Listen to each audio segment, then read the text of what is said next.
Hello everyone, welcome to my channel Bhilwara CA Gurukul. और हम पढ़ रहे थे सीए फाउंडेशन की लॉ। हमने इंडियन पार्टनरशिप एक्ट स्टार्ट किया था। सेक्शन 4 हमने पढ़ा था, एसेंशियल एलिमेंट्स ऑफ पार्टनरशिप क्या होती है कि 2 और मोर पर्सन होने चाहिए। वो उनके बीच में क्या होना चाहिए, एग्रीमेंट होना चाहिए। एग्रीमेंट किस चीज़ का होना चाहिए, बिजनेस करने का और बिजनेस के प्रॉफिट्स को डिवाइड करने का। ठीक है, हमने ये पढ़ लिया सेक्शन 4 में। इसके बाद जो आता है इंपॉर्टेंट सेक्शन आता है वो सेक्शन 9 आता है। सेक्शन 9 क्या बोलता है, जनरल ड्यूटीज की बात करता है। जनरल ड्यूटीज क्या होती है पार्टनर की जनरल ड्यूटीज होती है कि पार्टनरशिप को सबसे अच्छे से चलाए। तो वर्ड को याद रखना है हमको, क्या रखना है, greatest common advantage. General duty सबसे पहले है कि ग्रेटेस्ट कॉमन एडवांटेज के लिए काम करना है। दूसरी उसकी है कि उसको अपने पार्टनर्स को गुड फेथ में फुल इंफॉर्मेशन देनी है और गुड फेथ में काम करना है। ठीक है, ये तो हो गया, गुड फेथ में काम करना है और अपने पार्टनर्स को क्या देनी है, फुल इंफॉर्मेशन देनी है। ये हो गई उसकी जनरल ड्यूटीज। जनरल ड्यूटीज के बाद आती है उसकी duty to indemnify. Duty to indemnify का जो है ये इसमें पॉइंट है, ये अगर कोई पार्टनर फ्रॉड करता है, कोई पार्टनर थर्ड पार्टी से फ्रॉड करता है और पार्टनर से फ्रॉड कोई पार्टी से फ्रॉड करता है और पार्टी की कंपनी पे फर्म पे क्या करती है, कोर्ट केस कर देती है या ऐसा कोई लीगल केस कर देती है जिसकी वजह से फर्म को कोई लॉस होता है या फिर कोई लाइबिलिटी इनकर होती है, तो इस पार्टनर के फ्रॉड की वजह से जो फर्म को लॉस हुआ है वो किसको इंडेमनीफाई करना पड़ेगा, उस पार्टनर को, जिस पार्टनर ने फ्रॉड किया है वो इंडेमनीफाई करेगा किसको, फर्म को करेगा। ठीक है, तो लॉस किसको हुआ, फर्म को हुआ, तो इसलिए उसको इंडेमनीफाई करना है। ठीक है, ये वाली बात खत्म हुई। इसके बाद जो है सेक्शन 11। सेक्शन 11 देखो, सेक्शन 11 ये बोलता है कि राइट्स एंड ड्यूटीज के बारे में बात करता है सेक्शन 11। तो राइट्स एंड ड्यूटीज जो है, अपन ने जनरल ड्यूटीज की बात कर ली सेक्शन 9 में। इसमें सेक्शन 11 में बोलता है कि rights and duties of partner में बी सब्जेक्ट टू कॉन्ट्रैक्ट, यानी कि वो म्यूचुअल राइट्स और ड्यूटीज जो है वो कॉन्ट्रैक्ट से डिसाइड कर सकते हैं। तो इंपॉर्टेंट क्या है कि कॉन्ट्रैक्ट बना सकते हैं और कॉन्ट्रैक्ट बना के उससे डिसाइड कर सकते हैं कि किसकी कितनी राइट रहेगा, किसकी कितनी ड्यूटी रहेगी, क्या काम किसको कितना करना है। ठीक है, इसके बाद एक सबसेक्शन 2 है, वो ये बोलता है कि एक जो सेक्शन था ना, अपन ने इसमें पढ़ा था सेक्शन 27, किसमें, इंडियन कॉन्ट्रैक्ट एक्ट में। इंडियन कॉन्ट्रैक्ट एक्ट में सेक्शन 27 ने ये बोला था कि अगर आप कोई भी ऐसा अग्रीमेंट करते हो इन रिस्ट्रेंट ऑफ ट्रेड की, मतलब किसी को कोई काम नहीं करने देना या कोई ट्रेड नहीं करने देना, कोई बिजनेस ऑक्यूपेशन नहीं करने देने का ऐसा कोई रिस्ट्रिक्शन लगाते हो उस पर, तो वो एग्रीमेंट क्या होता है, वो वॉइड होगा। लेकिन सेक्शन 27 ये बोलता है, बट यहाँ पे जो सेक्शन 11 का सबसेक्शन 2 है ना, एक मिनट मैं आपको एक बात बता दूं, जो सेक्शन 11 है ना, इसके होता है ये, और एक होता है सेक्शन ये जो होता है वो सेक्शन 11 का सबसेक्शन 1 है। तो वैसे ही अगर दूसरी बात करें तो सेक्शन 11 का सबसेक्शन 2 हो जाएगा। तो ये सेक्शन अलग है, ये सेक्शन अलग है, लेकिन सबसेक्शन सेक्शन 11 का clause A, clause B, clause C है, तो ये तीनों एक ही सेक्शन का पार्ट है। लेकिन on the other hand section 11 subsection 1 और सबसेक्शन 2 दोनों अलग अलग सबसेक्शन हो जाते हैं, दोनों अलग अलग सेक्शन हो जाते हैं। ठीक है, तो सेम वे सेक्शन 11 का जो सबसेक्शन 2 है वो ये बोलता है कि सेक्शन 27 जो हमने वहां पे पढ़ा था वो यहाँ पे पार्टनर्स पे अप्लाई नहीं होगा। यानी कि पार्टनर्स को हम रिस्ट्रेंट कर सकते हैं कि सर आप क्या करो, आप अगर हमारे पास आप पार्टनरशिप कर रहे हो तो आप यही काम, सेम काम दूसरे यहाँ नहीं करोगे, तो हम उसको रोक सकते हैं पार्टनर को, क्योंकि पार्टनर क्या है ना, एग्रीमेंट के बेसिस पे बना हुआ है। तो अगर पार्टनर एग्रीमेंट के बेसिस पे बने हुए हैं तो हमारी क्या हो जाती है कि एक ड्यूटी हो जाती है कि हमको अगर काम करना है तो फिर हम मतलब ऐसा काम करें जो यहीं पे करें, यहाँ की सेम काम कहीं और ना करें। ठीक है, इसके आगे और डिटेल में चर्चा करेंगे अपन। बट सेक्शन 11 सबसेक्शन 2 ये बोलता है कि agreement in restraint of trade, partners को हम रोक सकते हैं कि आप ये जो काम यहाँ कर रहे हो वो काम कहीं और नहीं करोगे। ठीक है, सेक्शन 12 जो है वो कॉन्डक्ट ऑफ बिजनेस के बारे में बात करता है। कॉन्डक्ट ऑफ बिजनेस कैसा होना चाहिए यार, कॉन्डक्ट ऑफ बिजनेस में ये बोलता है कि सारे पार्टनर्स, जितने भी पार्टनर्स हैं उनको क्या राइट है to take part in the business. मतलब कॉन्डक्ट ऑफ बिजनेस में पार्टनर्स को पार्टिसिपेट करने का राइट है, कि सारे पार्टनर्स को बिजनेस चलाने का राइट है। ऐसा नहीं है कि भाई तू खाली पैसे दे दे, प्रॉफिट शेयर कर लेना, बट यहाँ पे दिन रोज आके सुबह 10 बजे बैठने की जरूरत नहीं है, मेरे को तेरा शक्ल देखना पसंद नहीं है, ऐसा कुछ भी नहीं होता है। ठीक है ना, तो ये पार्टनर को राइट मिला हुआ है कि उसको पार्टिसिपेट कर सकते हैं। अब जब राइट मिला है तो साथ में ड्यूटी भी आएगी। ठीक है ना, with great power comes great responsibility. तो इसको क्या रिस्पॉन्सिबिलिटी मिली है, इसको रिस्पॉन्सिबिलिटी मिली है कि टू अटेंड डिलीजेंटली, क्या डिलीजेंटली टू हिज ड्यूटीज। तो जब वो पार्टिसिपेट करेगा तो उसको कुछ ना कुछ ड्यूटी दी जाएगी। ठीक है, अपने आप ही हो जाता है कि ठीक है यार ये भैया आते हैं सुबह सुबह और ये बैंक अकाउंट ऑपरेट ये करते हैं, या फिर एक पार्टनर आते हैं और वो ऑफिस को वो खोलता है और क्या करता है, अकाउंट्स लेके वो बैठ जाता है, या फिर एक पार्टनर है वो आता है शॉप खोलता है और जो भी ग्राहक है वो देखने लग जाता है। तो ऐसे क्या होता है ना कि ड्यू कोर्स ऑफ बिजनेस में क्या हो जाता है, ड्यूटीज डिसाइड हो जाती है। तो बोला कि अगर वो ड्यूटीज जो है तो वो ड्यूटी को कैसे अटेंड करना है, डिलीजेंटली अटेंड करना है। ठीक है, उसको नेग्लिजेंस नहीं दिखानी है, डिलीजेंट रहना है।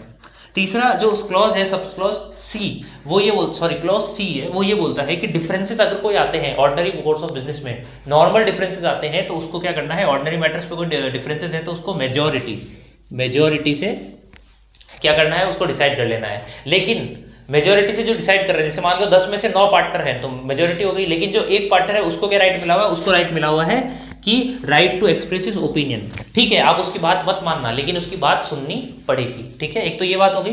तो ऑर्डिनरी मैटर्स पे वैसे तो मेजोरिटी से डिसीजन हो जाता है, लेकिन जो बाकी के जो पार्टनर्स है, सारे पार्टनर्स को क्या राइट मिला हुआ है, उनको एक ओपिनियन एक्सप्रेस करने का राइट मिला हुआ है। ठीक है, इसके साथ अगर नेचर ऑर्डिनरी मैटर्स में तो मेजोरिटी चलेगी, लेकिन अगर कोई ऐसा कोई काम हो रहा है, ऐसे कोई चेंज हो रहा है जिसकी वजह से nature of business he change हो रही है, तो फिर आपको कंसेंट ऑफ ऑल पार्टनर्स लेनी चाहिए, कंसेंट ऑफ ऑल पार्टनर्स लेनी पड़ेगी। ठीक है, 10 में से 9 पार्टनर ने हाँ बोल दी, एक पार्टनर, या 100 में से 99 पार्टनर ने, 99 पार्टनर्स ने हाँ बोल दी, लेकिन एक पार्टनर ने अगर मना कर दिया तो फिर वो चेंज इफेक्टिव नहीं होगा। इसलिए कंसेंट ऑफ क्या करना पड़ेगा, ऑल पार्टनर्स लेना पड़ेगा। तो सर अगर 99 पार्टनर्स हाँ बोल रहे हैं तो एक कौन बेवकूफ़ है जो मना कर रहा है, उसका क्या इलाज है? उसका ये इलाज है कि उसको पार्टनरशिप से रवाना करो। ठीक है, अब ये बोलता है क्लॉज सबसे डी बोलता है कि सारे पार्टनर को 3 चीज़ों का राइट मिला हुआ है। क्या है? एक्सेस करने का राइट है। इसको ना लॉजिकली पढ़ो कि अपन जाएंगे कमरा, गेट खोलेंगे, ठीक है, अगर गेट ही नहीं खुल रहा तो क्या हो गया, एक्सेस नहीं मिल रहा, लेकिन गेट खोल दिया, गेट खोलने के बाद बुक्स टेबल पे पड़ी हुई है तो राइट टू एक्सेस। एक्सेस के बाद उसको इंस्पेक्ट कर लो, अब किताब खोल सकते हो, आप किताब खोल के उसकी कॉपी भी ले सकते हो। तो तीनों ही चीज़ें हैं। एक तो पहले आप तो वहां तक पहुंचना पड़ेगा, पहुंचने के बाद उसको देखना, देखने के बाद उसकी कॉपी लेने का राइट। तीनों राइट है किसके लिए? बुक्स ऑफ अकाउंट्स के लिए। ठीक है, तो सारे पार्टनर्स को क्या राइट मिला हुआ है? एक्सेस, इंस्पेक्ट और कॉपी करने का, बुक्स ऑफ अकाउंट्स को कॉपी करने का राइट मिला हुआ है सारे पार्टनर्स को।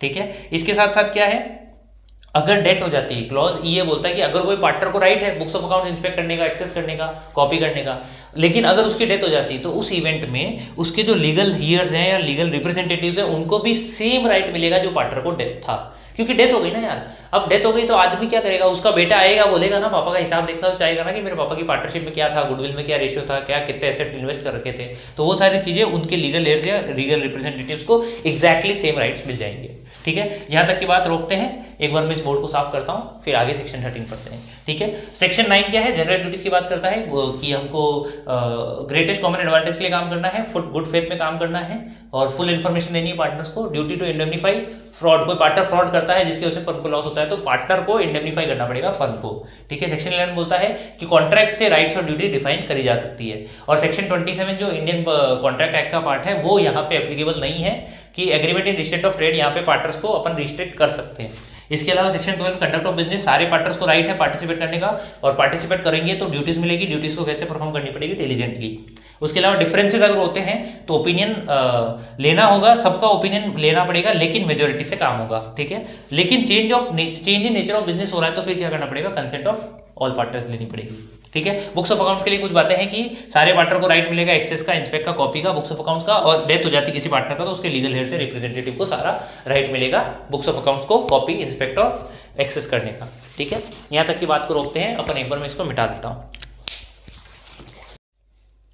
हाँ, तो जो अगला सेक्शन है वो हमारे हाथ में है, वो है सेक्शन 13। सेक्शन 13 जो है वो म्यूचुअल राइट्स एंड लायबिलिटीज की बात करता है कि म्यूचुअल राइट्स एंड लायबिलिटीज जो है वो कॉन्ट्रैक्ट से हम डिसाइड कर सकते हैं, नहीं तो बाकी ऐसे चलेगी। अगर कॉन्ट्रैक्ट में कुछ नहीं बोला तो फिर ये सेक्शन प्रिवेल करेगा, और अगर कॉन्ट्रैक्ट में कुछ बोल दिया तो फिर वो चीज प्रिवेल करेगी। ठीक है, सबसे पहली बात तो बोलता है कि पार्टनर को रिम्यूनरेशन का कोई राइट नहीं रहेगा। रिम्यूनरेशन का कोई राइट है क्या? किसी पार्टनर को नहीं है। तो कोई पार्टनर पार्टिसिपेट करेगा, जैसे कि उसको राइट मिला हुआ है पार्टिसिपेट करने का, तो पार्टिसिपेट करने का तो राइट है, लेकिन उसमें पार्टिसिपेट करने पर रिम्यूनरेशन मांगने का राइट है क्या? वो राइट नहीं है। ठीक है, तो किस चीज का राइट है? प्रॉफिट का राइट है। अरे पार्टिसिपेट करने के लिए वो रिम्यूनरेशन नहीं मांग सकता, लेकिन प्रॉफिट तो मांग ही सकता है ना, प्रॉफिट का पार्ट है। और प्रॉफिट को कैसे मिलेगा? Profit and losses until unless और कुछ बोला गया हो। प्रॉफिट को कैसे डिवाइड करेंगे हम? इक्वली डिवाइड करेंगे, प्रॉफिट और लॉसेस दोनों को। ठीक है, इंटरेस्ट ऑन कैपिटल जो है वो सिर्फ आउट ऑफ प्रॉफिट्स मिलेगा। देखो मैं यही बोल रहा हूँ कि ये सब्जेक्ट टू कॉन्ट्रैक्ट है, अगर कॉन्ट्रैक्ट में हमने कुछ बोल दिया तो वो प्रिवेल करेगा, नहीं तो फिर हमको इंटरेस्ट ऑन कैपिटल जो है वो फिर सिर्फ और सिर्फ आउट ऑफ प्रॉफिट दे सकते हैं। उसके अलावा कोई किसी पार्टनर ने एडवांस दिया या फिर कैपिटल जो कमिट किया था उससे ज्यादा का अमाउंट दे दिया तो उस पार्टनर एक्सेस अमाउंट पे उसको कितना परसेंट प्रॉफिट इंटरेस्ट मिलेगा? 6% इंटरेस्ट मिलेगा। ठीक है, और इंडेमनीफाई का ये वाला पॉइंट है, अपन ने जो उधर पढ़ा था ना सेक्शन 10, वो ये बोल रहा था कि फ्रॉड किया किसी पार्टनर ने फर्म पे, तो पार्टनर क्या किसी थर्ड पार्टी पे, तो फर्म को इंडेमनीफाई करेगा। यहाँ पे फर्म इंडेमनीफाई करेगी किसको? अपने पार्टनर को। जब पार्टनर ने क्या किया, ऑर्डनरी को और प्रॉपर कंडक्ट ऑफ बिजनेस में कोई काम किया इमरजेंसी में, और इमरजेंसी में लॉस को बचाया, तो ऐसा काम किया जो एक ऑर्डिनरी मैन ऑफ प्रूडेंस करता सिमिलर सिचुएशन में, सिमिलर सर्कमस्टेंसेस में। तो अगर ऐसा ही कुछ काम अपने पार्टनर ने किया और उसको कोई लाइबिलिटी या फिर कोई लॉस हुआ है, तो फिर वो इंडेमनीफाई करने की जिम्मेदारी किसकी है? फर्म की है। ठीक है। और क्या बोलता है, एक और इंडेमनीफाई करना पड़ता है, वो कौन करेगा? ये विलफुल नेग्लेक्ट वाला इंडेमनीफाई है। ये इंडेमनीफाई कौन करेगा? पार्टनर करेगा। किसको करेगा? फर्म को करेगा। जैसे कि एग्जांपल के तौर पर, जैसे मुझे बोला, जैसे मतलब मान लो हम 4 जने हैं, पार्टनर है, 3 पार्टनर ने मेरे को मिलकर बोल दिया कि ऋषभ तू सीए है, तू क्या करना, हमारे फर्म के इनकम टैक्स रिटर्न तू भर देना। ठीक है, 3 महीने पहले ये बोल दिया कि 31 मार्च को इनकम टैक्स रिटर्न भरने की लास्ट डेट है, तो तू भर देना। ठीक है। अब मैंने इनकम टैक्स रिटर्न बोला कि यार भर देंगे ना यार, क्या है, घर का ही तो काम है। ठीक है, मैं निगलेक्ट कर रहा हूँ उस बात को। ठीक है। अब क्या हो रहा है, जब 31 मार्च आई तो 25 मार्च को मेरे को पार्टनर्स ने वापस एक बार रिमाइंड करवा दिया कि यार ऋषभ तू टाइम से देख लेना, रिटर्न भर देना। ठीक है, मैंने नहीं भरा, तो अब वो जो है वो विलफुल नेग्लेक्ट है। अब 31 मार्च डेट निकल गई, उसके बाद पेनल्टी आई। पेनल्टी ये है, लेट फाइलिंग की पेनल्टी 234F में 10,000 रुपये की मान लेते हैं। तो वो 234F में जो पेनल्टी लगी 10,000 रुपये की इनकम टैक्स रिटर्न लेट भरने की वजह से, अब वो लाइबिलिटी 10,000 रुपये किसकी जिम्मेदारी? वो पैसा कौन भरेगा? फर्म भरेगी या ऋषभ भरेगा या पार्टनर भरेगा? मतलब कहने का मतलब, या सारे पार्टनर मिलकर भरेंगे, क्योंकि इनकम टैक्स रिटर्न किसका भरना है? 10,000 रुपये का इनकम टैक्स रिटर्न जो भरना है वो फर्म का भरना है। इसीलिए जो लाइबिलिटी आएगी वो फर्म की आएगी। अगर पार्टनर नहीं पे करता है तो इनकम टैक्स डिपार्टमेंट वाले किसको पकड़ेंगे? फर्म को पकड़ेंगे। तो फर्म को पैसा देना पड़ेगा। ठीक है, एक बार फर्म ने पैसा दे दिया, बट अब फर्म के पास राइट है क्या इंडेमनीफाई करने का, कि अगर कोई पार्टनर के विलफुल नेग्लेक्ट की वजह से फर्म को कोई लॉस हुआ है तो वो पार्टनर क्या करेगा? इंडेमनीफाई करेगा। यानी कि वो 10,000 रुपये सीधे ऋषभ की जेब से निकाल के फर्म को देने पड़ेंगे। ठीक है। एक बात है सेक्शन 14, ये सेक्शन 13 है म्यूचुअल राइट्स एंड लायबिलिटीज का। 12 और 13 ये दोनों म्यूचुअल राइट्स एंड लायबिलिटीज की बात करते हैं, राइट्स एंड लायबिलिटीज की बात करते हैं। सेक्शन 14 जो है वो पार्टनरशिप प्रॉपर्टी की बात करता है। पार्टनरशिप प्रॉपर्टी क्या होती है? वो सारी प्रॉपर्टी जिसमें पार्टनरशिप का इंटरेस्ट है वो प्रॉपर्टी हो गई। ठीक है। और क्या है पार्टनरशिप प्रॉपर्टी? ऐसी कोई प्रॉपर्टी या फिर ऐसा कोई इंटरेस्ट या फिर ऐसा कोई राइट किसी प्रॉपर्टी, सारी पार्टनरशिप की प्रॉपर्टी तो पार्टनरशिप प्रॉपर्टी है ही, उसके अलावा ऐसी कोई प्रॉपर्टी जिसमें पार्टनरशिप का इंटरेस्ट है, पार्टनरशिप का राइट है, वो भी क्या आ जाएगी? पार्टनरशिप प्रॉपर्टी का पार्ट हो जाएगा। और इसको एक्वायर कैसे किया है? या तो originally brought into stock by the company, यानी कि पार्टनर ने जब काम चालू किया तो एक पार्टनर ने बोला क्या कि मेरा एक काम करो, मेरा लैंड है आप ले लो। तो एक पार्टनर ने बोला मेरे पास सीमेंट के कट्टे हैं, आप सीमेंट ले लो, आप बिल्डिंग कैसे कर लो। एक पार्टनर ने बोला मेरे घर पे एसी पड़ा हुआ है, मैं एसी कंट्रीब्यूट कर देता हूँ। तो originally brought into stock by the partners, तो वो गया, वो भी पार्टनरशिप प्रॉपर्टी हो जाएगी। या फिर और क्या है, एक्वायर कर सकते हैं या फिर परचेज कर सकते हैं। किसी भी तरीके से पार्टनरशिप की प्रॉपर्टी एक्वायर हुई है बाय द फर्म, इंपॉर्टेंट ये है कि बाय द फर्म हुई है, फॉर द फर्म हुई है, और किसके लिए? बिजनेस के पर्पस के लिए, फर्म के जो बिजनेस है उसके पर्पस के लिए प्रॉपर्टी एक्वायर हुई है। और इसमें गुडविल जो है स्पेसिफिकली इंक्लूड करके दे दिया। ठीक है। एक सेक्शन 15 ये बोलता है, इसका एडिशनल सेक्शन है, क्या बोलता है कि एप्लीकेशन ऑफ पार्टनरशिप प्रॉपर्टी, अगर पार्टनरशिप की प्रॉपर्टी है वो बाय द फर्म है, फॉर द फर्म है और for the purpose of business of the firm है, तो उसको अप्लाई कहाँ करना है? उसको यूज भी एक्सक्लूसिवली यूज किस लिए करना है? For the purpose of business of the firm, है ना, यही करना है ना, सिंपली सी बात है। तो एप्लीकेशन जो होगी पार्टनरशिप प्रॉपर्टी की वो क्या होगी? Exclusively for the business of the firm होगी। ठीक है, यहाँ तक की बात क्लियर हो तो अपन आगे चलते हैं। अगला सेक्शन है सेक्शन 16। सेक्शन 16 बोलता है कि जो पर्सनल प्रॉफिट्स है, जैसे पार्टनर ऐसा कोई काम करता है जिसकी वजह से उसको पर्सनल प्रॉफिट हो जाता है। देखो पार्टनरशिप का मतलब ये होता है कि पार्टनर्स के बिहाफ पे काम करेंगे। ठीक है, पार्टनर एक दूसरे के एजेंट होते हैं। यहाँ पर कार्डिनल प्रिंसिपल पढ़ा था कि एक पार्टनर दूसरे पार्टनर का एजेंट भी होता है और एक प्रिंसिपल भी होता है। तो पार्टनरशिप क्या है? ट्रस्ट बेस्ड ऑन ट्रस्ट है। तो इसलिए इंपॉर्टेंट ये है कि पार्टनर्स अगर कोई भी काम कर रहे हैं, पार्टनर्स अगर कोई भी काम कर रहे हैं तो उनको क्या करना पड़ेगा? वो सारे प्रॉफिट्स को शेयर करें। ठीक है। तो लेकिन अगर ऐसा कभी होता है, कभी कभी कुछ छाने लोग होते हैं, तो वो क्या करते हैं कि पार्टनरशिप का नाम यूज कर लेते हैं, या पार्टनरशिप की एसेट यूज कर लेते हैं, या पार्टनरशिप की प्रॉपर्टी यूज कर लेते हैं, या फिर पार्टनरशिप के कनेक्शंस यूज कर लेते हैं, और कुछ ऐसा ट्रांजेक्शन कर लेते हैं जिसकी वजह से उनको खुद को पर्सनल प्रॉफिट हो जाता है। तो ये सेक्शन जो सेक्शन नंबर 16 है, ये बोलता है कि अगर ऐसा कोई काम करता है कोई पार्टनर और उसकी वजह से उसको क्या होता है? प्रॉफिट होता है, तो उस प्रॉफिट को क्या करना पड़ेगा? उसको अकाउंट फॉर करना पड़ेगा, और क्या करना पड़ेगा? पे टू द फर्म।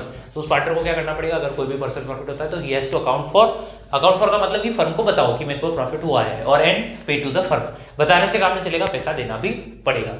ठीक है। तो दो काम है इसमें। क्लॉज ए में बोलता है कि ऐसा कोई ट्रांजैक्शन हुआ है तो कोई मतलब फर्म के ट्रांजैक्शन करने की वजह से कोई प्रॉफिट हुआ, या फिर फर्म की प्रॉपर्टी यूज करने की वजह से, या फिर फर्म का बिजनेस कनेक्शन यूज करने की वजह से, या फिर फर्म का नाम यूज करने की वजह से कोई भी प्रॉफिट हुआ, तो उस प्रॉफिट को क्या करना पड़ेगा, अकाउंट फॉर करना पड़ेगा, और क्या करना पड़ेगा, पे टू द फर्म करना पड़ेगा। पार्टनर जो इसका सेक्शन 16 है उसमें बोलता है कि पार्टनर अगर कोई ऐसा काम करता है जो कि सिमिलर नेचर का है, सेम नेचर का है, इंपॉर्टेंट ये है कि सेम नेचर का है, और कॉम्पिटिंग बिजनेस है, जो अपन फर्म में काम कर रहे हैं उसी फर्म का काम को वो कहीं और भी कर रहा है। जैसे मान लो मैं सीए फाउंडेशन पढ़ा रहा हूँ, कोई कोचिंग में मैं सीए फाउंडेशन पढ़ा रहा हूँ, सेम मैं कोई कोचिंग दूसरी एक और कोचिंग ज्वाइन कर लो और वहां पे भी सीए फाउंडेशन पढ़ाने लग जाऊं, तो मेरा क्या हो जाएगा कि वहां सेम नेचर का बिजनेस हो जाएगा। तो मैं यहाँ पे अगर पार्टनरशिप कर रहा हूँ तो प्रॉब्लम ये है कि वहां से अगर कोई प्रॉफिट होता है तो मेरे को यहाँ सरेंडर करना पड़ेगा, ठीक है। और अगर वहां पे मैं पार्टनरशिप में हूँ और यहाँ पे भी पार्टनरशिप में था, तो यहाँ दोनों का जो प्रॉफिट है एक दूसरे को देना पड़ेगा, तो चक्कर पड़ जाएगा। इसीलिए पार्टनरशिप ने बोला कि ऐसा काम नहीं करना है। अगर आप कुछ काम करते हो सेम नेचर का, कॉम्पिटिंग बिजनेस का है, तो आपको क्या करना पड़ेगा, वो अकाउंट फॉर करना पड़ेगा और फर्म को पे करना पड़ेगा, ठीक है।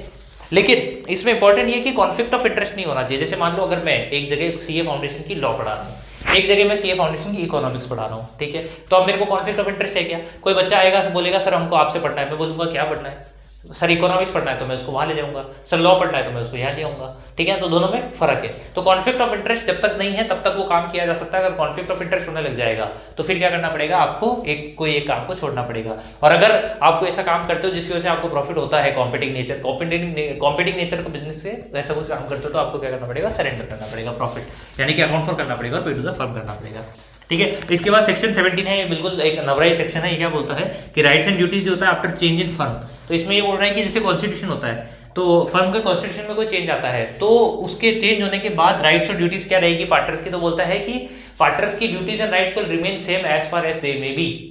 ये तीनों ही चीजों में ये लिखा हुआ है कि will remain same, will remain same, और इसके आगे को लगा दिया कि एज फार एज दे में, यानी कि जितना हो सकता है तब तक तो उनकी राइट्स और ड्यूटीज जो रहेगी पार्टनर्स की वो सेम रहेगी। कौन से केस में, अगर कोई कॉन्स्टिट्यूशन में चेंज आता है तो भी, या फिर अगर कोई फिक्स पीरियड पार्टनरशिप थी, अपन ने टाइप्स ऑफ पार्टनरशिप पढ़ा था, कैसे हो सकती है ना फिक्स पीरियड पार्टनरशिप, जिसमें क्या होता है, एक तो होती है पार्टनरशिप एट विल, एक होती है फिक्स पीरियड पार्टनरशिप, ठीक है। तो वो जो अगर फिक्स पीरियड पार्टनरशिप है तो वो टर्म एक्सपायर होने के बाद भी क्या कर रहे हैं, अगर पार्टनर्स उस पार्टनरशिप को कंटिन्यू कर रहे हैं, ठीक है, तो क्या हो जाएगा, उसकी एक्सपायरी के टर्म के पहले जो भी राइट्स एंड लायबिलिटीज थी, राइट्स एंड ड्यूटीज थी, वही राइट्स एंड ड्यूटीज एक्सपायरी के बाद भी सेम रहेगी एज फार एज दे मे, ठीक है, जितना हो सकता है उतना।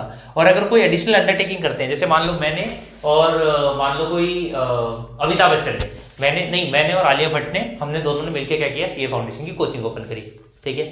तो मैंने तो पढ़ाने लग गया मैं, ठीक है। अब आलिया भट्ट ने क्या किया, वो एडवर्टाइजमेंट करने चली गई, ठीक है। तो अब सेम नेचर ऑफ बिजनेस है क्या, मैं तो पढ़ा रहा हूँ और वो क्या कर रही है, एडवर्टाइजमेंट कर रही है, तो सेम नेचर ऑफ बिजनेस है ना।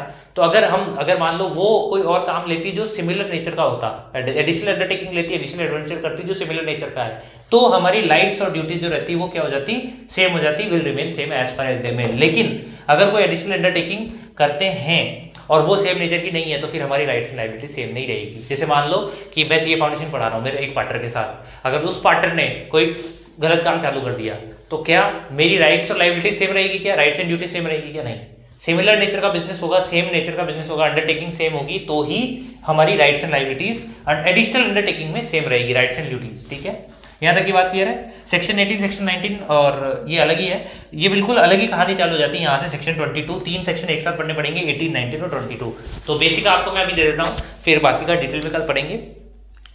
सेक्शन 18 बोलता है कि अपन ने कार्डिनल प्रिंसिपल बोला था ना, अपन ने बोला था कि पार्टनर जो है वो एक पार्टनर दूसरे पार्टनर का एजेंट है, ठीक है। ये सेक्शन 18 उसी को ही ऐड ऑन करके बोलता है कि पार्टनर जो है वो फर्म का भी एजेंट है।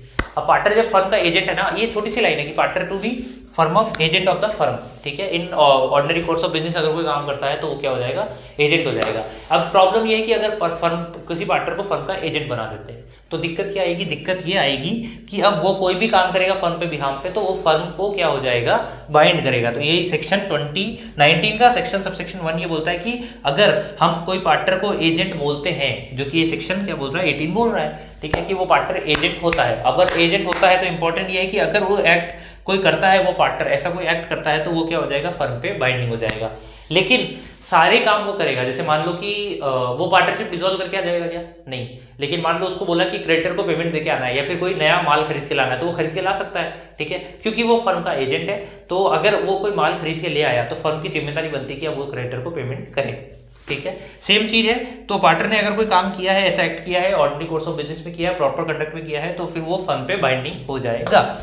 क्लियर है? लेकिन सारे काम बाइंडिंग नहीं हो जाएंगे, जैसे कि 5-7 पॉइंट है, जैसे ये बोल रहा है कि कोई डिस्प्यूट रेज करनी किसी आर्बिट्रेशन में, रिकंसिलेशन में, तो वो डिस्प्यूट रेज नहीं कर पाएगा, ठीक है। उसके साथ साथ जैसे खुद के नाम पे बैंक अकाउंट ओपन करना है, नहीं, फर्म के नाम का बैंक अकाउंट ओपन कर सकता है, खुद के नाम का बैंक अकाउंट ओपन नहीं कर सकता।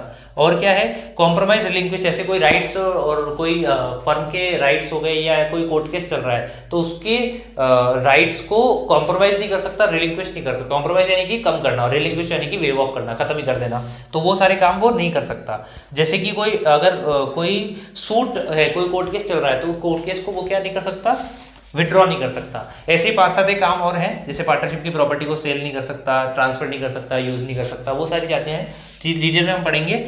लेकिन अभी सेक्शन 18 ये बोलता है कि सेक्शन 18 पार्टनर बना देता है, पार्टनर को एजेंट बनाता है फर्म का, और फर्म को बोल देता है कि अगर आपने उसको एजेंट बनाया तो इसका मतलब ये कि उसके एक्ट्स आप पे बाइंडिंग हो जाएंगी, प्रोवाइडेड कि वो प्रॉपर कंडक्ट पे करे। सेक्शन 22 एक और तरीका बोलता है कि कंडक्ट, मतलब अगर बाइंडिंग करना है तो बाइंड कैसे करेंगे, फर्म को बाइंड करना है तो फर्म के नाम पे काम करो, तो फर्म अपने आप बाइंड हो जाएगी, ठीक है। ये बेस है, कल सेक्शन 18 से हम आगे बढ़ते हैं।